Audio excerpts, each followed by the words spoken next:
กล่าวทักทายสบายดีและสวัสดีพ่อแม่พี่น้องมื้อนี้มาพบกับซ่องน้องเอิญซาวลาวเด้อจ้ามื้อนี้น้องเอิญสิไปเกี่ยวข้าวกล้ำที่น้องเอิญถ่ายให้เบิ่งมื้อนั้นน่ะสุกแล้วทุกคนตอนนี้ก็ฮอดเวลาเก็บเกี่ยวเพิ่นแล้วเนาะไปเบิ่งบรรยากาศการเกี่ยวข้าวของชาวลาวเนาะมื้อนี้มีชาวหญิงมาซอยนี่น้ำก็หายมาทุกคนแล้วก็มีเกี่ยวนี่เกี่ยวเสียงก็เสียแปลกๆเนี่ยเด้อทุกคนเพราะว่าเสอเอิญเป็นหวัด บ่สำบาย แต่ก็มาเกี่ยวข้าวให้เดียวหนึงดอกข้าวกำให้เดียวหนึงโอ้สะยิงเพิ่นมาหอดเลยไปกันสิลงมือเกี่ยวข้าวกำทุกคนมาเด้อพี่น้องเกี่ยวข้าวน้ำซาลาวเด้อเกี่ยวข้าวกับสะยิง2 คนเด้อเบิดนี้สบายดีทุกคนเห็นตุ๊กเกี่ยวขึ้นไปจะผู้บายนี่พี่น้องข้าวกำล่มได้ทุกคนข้าวกำเด้อข้าวกำให้เดียวหนึ่งดอกเกี่ยวตัวนี้5 เพชรก็แล้วอยู่ดอกสะยิงนี่เสะเอิญหน่อยออกพรรษาก็ได้เกี่ยวแล้วก็แม่นขั้วมาลีออกพรรษาวาดเซินวันนี้ได้เกี่ยวแล้วเกี่ยวสะยิงเกี่ยวได้ขำลมมันจะเกี่ยวขาตัว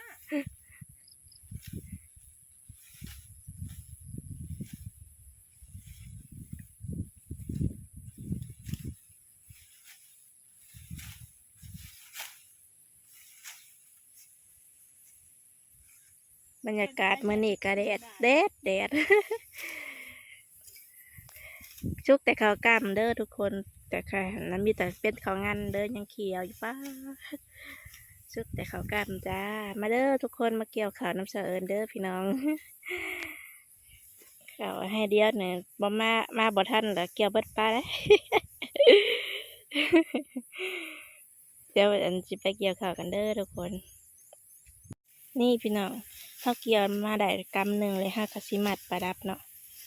มัดประดับก็คือแบบว่าเกี่ยวได้กำหนึ่งแล้วก็มัดโหลดนี่มัดแล้วก็ตากไว้คือสยิงเป็นเห็ดเป็นได้กำหนึ่งเลย2 กำ กับที่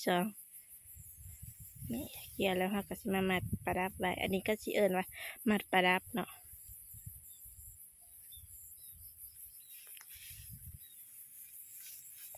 มัดแล้วก็หาผ้าตากไว้เกี่ยวมื้อเช้าคือนั่นนี่แหละมื้อแรงมาแล้วก็กู้โหลดทุกคนเพราะว่าฟ้าไว้บ่ได้เฮิงกู้เมื่อแล้วก็สิพลาด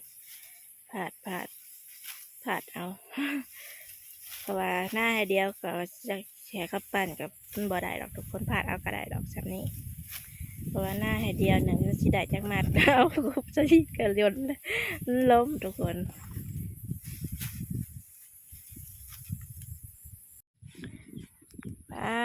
ทุกคนเขาก็ล่มเรียราดอยู่ทุกพี่น้องเดี๋ยวสิเกี่ยวได้ซ้ำได้แล้วทุกคนปานนั้นละว่าแต่นี้ฮะพี่ก็แล้วอยู่ดอกจักสิแล้วให้ได้บ่ น่ากะมันให้ยาวเนาะให้น้อยอยู่แต่ว่ายาวแล้วก็แถมล่มน้ำอีกสัตว์เลยบอยตู้เขากำเพิ่นกะสูงแน่สูงเนี่ยแหละเวลาลมมาแล้วเพิ่นกะสิล่มทุกคนเบิ่งจังได้จังหัวเพิ่นสุกเนาะเขากำเพราะว่าเพิ่นดำกะสิเบิ่งเอาใบเพิ่นทุกคนใบเพิ่นกะสิเหลืองพี่น้องทางนั้นน้ำเคี้ยวเนาะเพราะว่าเป็นขาวขาวงันกำลังถอดกำลังสีอวยก้ม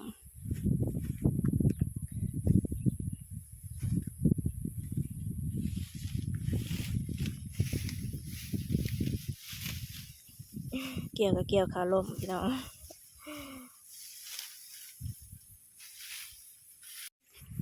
เขาก็สูงพี่น้องจุดอยากถ่วมหัวเสือเป็นคนเตี้ยๆซะต่อเพื่อนเปิดกะสิตัดเกี่ยวเอาสูงแน่ทุกคนนี่กำลังมาเกี่ยวได้หลายเติบ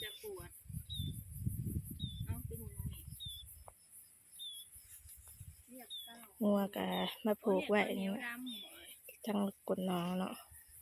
เกี่ยวขาแล้วก็จะสิเกิดเป็นใหญ่เพิ่น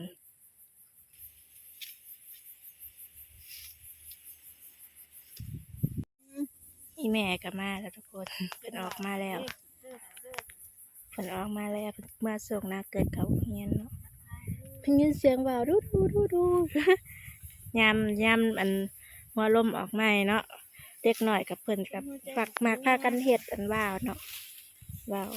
ว่าวธนูคงใช้สิเป็นห้องอันบ่าวแคนดี้เด้อ เพราะว่าหน้าเกินกับหน้าบ่าวแคนดี้น่ะใกล้กันทุกคนเกี่ยว3คนบัดนี้แม่มาแล้ว ตะกี้น่ะเกี่ยว2เครื่องแล้วทุกคน ข้างทางแล้วก็ แม่เครื่องทางแล้วพี่น้องครึ่งทางแล้วจ้า แต่ทางข้างหน้าก็ลมอีกแล้วนะสาวหญิง เกี่ยวขาลมกันกับเขายืนมันกับชีต่างกันแน่เนาะเพราะว่าเขาลมกับชีซ่าเขายืนมันกับชีไว้กับร่างอวยผมทุกคนอันนี้นะเขางานเด้อเขางานกับร่างอวยก้มประมาณครึ่งเดือนนี่แหละกับชีได้เกี่ยวไกลแล้วทุกคนไกลแล้วตอนนี้กับเวลา9:30มาทุกคนโมงปลายแล้วเกี่ยวมาเนี่ยโมงปลายแล้ว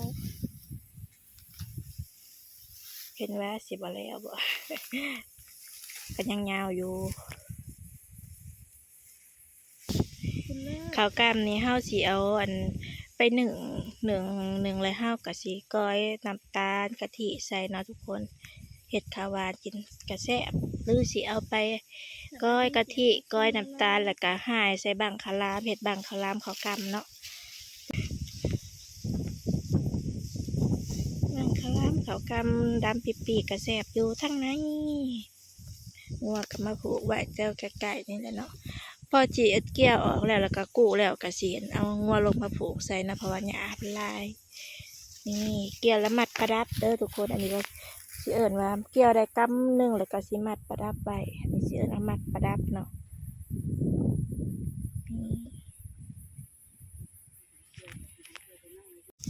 นี่ทุกคนแล้ว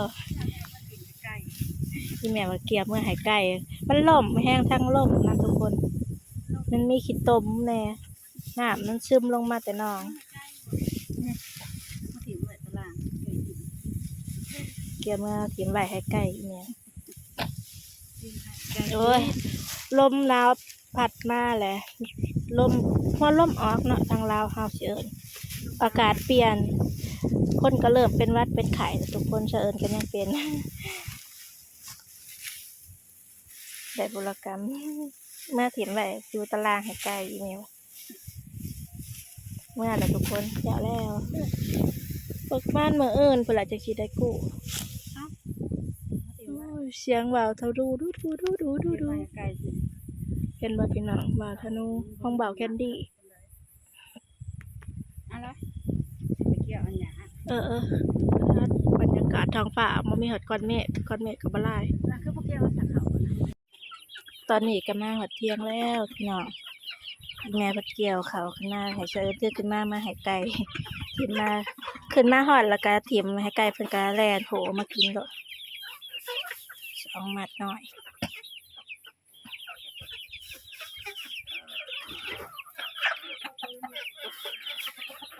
ไก่ก็ยังบ่หลายทุกคนจับขายแล้วพี่น้อง จับขายน้ำแน่เพราะว่าเพิ่นลงไปกินเขาวก็เลยจับขายน้ำโอเคเนาะทุกคน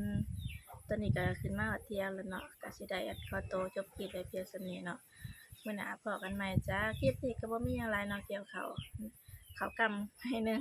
สาวหญิงเพิ่นก็มาซอยเนาะ